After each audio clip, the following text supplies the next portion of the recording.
પાટણ જિલ્લામાં લોકસભા સામાન્ય ચૂંટણી 2024ની તૈયારીઓનો માહોલ ચારે બાજુ જોવા મળી રહ્યો છે।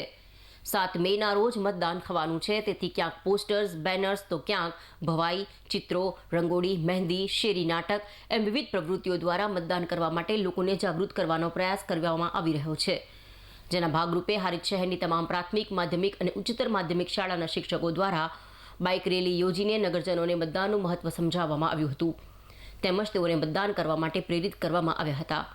જિલ્લા ચૂંટણી અધિકારી શ્રી અને જિલ્લા કલેક્ટર અરવિંદ વિજયના માર્ગદર્શન હેઠળ જિલ્લા નોડલ સ્વીપ અધિકારી શ્રી અધ્યક્ષતામાં જિલ્લાના વિવિધ વિસ્તારોમાં સ્વીપ પ્રવૃત્તિઓ અંતર્ગત અલગ અલગ કાર્યક્રમો કરવામાં આવી રહ્યા છે।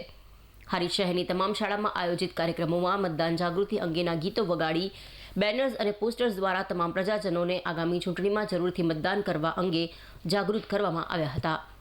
આ બાઇક રેલી શ્રી કેપી હાઈસ્કૂલથી માણિયા ચાલી થઈ એક્સિસ બેંક મેઇન બજારથી હાઈવે 4 રસ્તા થઈ અંતમાં તાલુકા પંચાયત કચેરી હારીજ ખાતે પૂર્ણ થઈ હતી।